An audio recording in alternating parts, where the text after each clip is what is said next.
Welcome everybody to Extreme Off-Road Silly Bills, and today we're dealing with the 2022 Rivian R1T. Now this has 1086 horsepower, 1180 pounds-feet of torque from its 4 electric motors plus 135 kilowatt-hour batteries. It now weighs 5,304 pounds, and it still has its all-wheel drive system, but it now has much chunkier off-road tyres and off-road suspension. And it can now do 0 to 60 in 2.801 seconds, 0 to 100 in 6.294 seconds, and going to a top speed of 188 miles an hour. So, yeah, significantly quicker in terms of its top speed. Acceleration is also slightly quicker, it's about half a second quicker to 60, and you're talking about 2.8 seconds nearly quicker to 100, and obviously the top speed is quicker as well. Only real issue with this is going to be the handling, I feel. Yeah, it's quite a high riding car now with the the chunkier tyres and the slightly increasing off-road suspension. But obviously the batteries are still quite low into the vehicle, and that's where the majority of the weight comes from in this car. But as you can see in terms of the stats, the handling is easily the weakest part of this car, because the acceleration, launch, braking are pretty great. The off-road capability is really rather good. Thankfully this was an off-road orientated pickup truck to start with, so that's why. And even though the top speed says 4.6, it can do 188, which, yeah, is obviously pretty good and more than enough for this off-road course. So yeah, hopefully the handling won't be the big issue. It certainly feels like a car that handles better than any of the stats ever show off, as I have a A-class version of this car in street online racing, and it's performed pretty well on there. Handles far better than its 3 point something or other stats says it should do, so yeah. And you can see it comfortably getting past its original top speed before we even hit the first corner.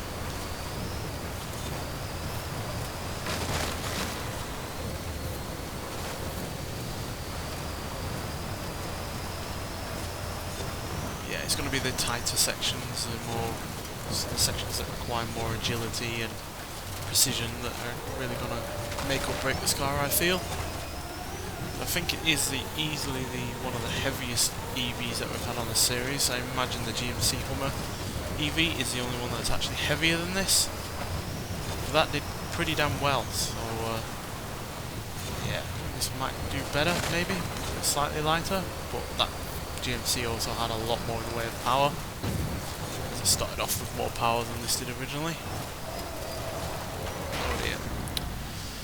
Slipping and sliding everywhere there, so I'm going to slam on and hopefully regain control. There we go. It's very easy to get carried away with this car, just because at the end of the day it doesn't make much noise, so you're not really feeling the speed all that much until you pretty much look at the speedometer or pay attention to your surroundings going past a lot quicker than they should be.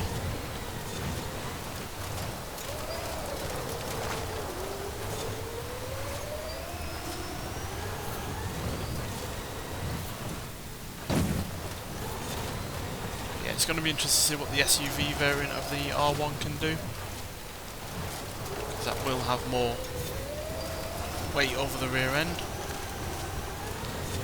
Although, to be fair, only once so far has the rear end popped up, so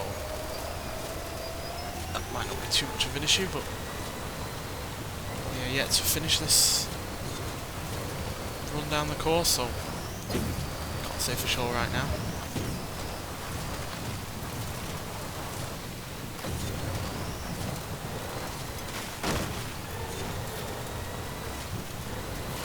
It does feel stable for the most part though, I'll say that. Which isn't usually the case for a lot of pickup trucks, but I imagine because the batteries are quite low down and they run pretty much the length of the car, like even though it doesn't have a lot of bodywork at the rear end, it will still have more weight than a normal pickup truck would, because a normal pickup truck is just going to pretty much have its wheels, its axle and its pickup bed at the back and not much else.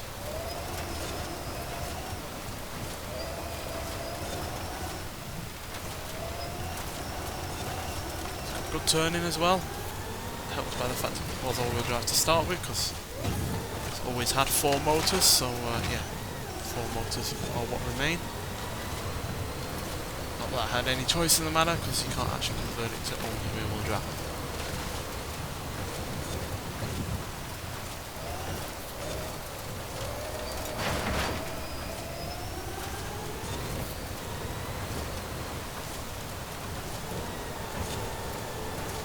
Not as good through that final corner as some EVs have been, and yeah, as a result we're slower than the likes of the GMC Hummer EV at 3 minutes 20.437 seconds, as well as slower than the BMW iX xDrive 50 and other EV cars like the Rimac Nevera, which is still stuck in 3rd place.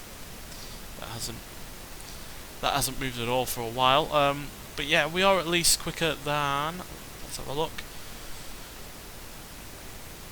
the Illumicraft Class 1 buggy, which at the end of the day is a purpose-built off-road vehicle, as well as the Toyota Tacoma TRD Pro. I think that the Tacoma is a pickup truck as well, so quicker than a more traditional pickup truck, that's for sure, as well as the Ford Mustang Mach-E 1400 and the Cupra Formentor VZ5.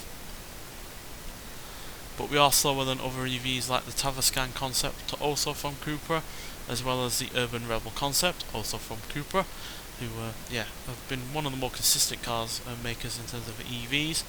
But we're also quicker than the likes of a Jeep Gladiator Rubicon and a Celine Sport Truck, again more traditional pickup truck versions of cars, as well as the GMC Cyclone and Typhoon. So yeah, overall a reasonably effective car down this course. Not spectacular by any means, but you know, I think we are just about in the top.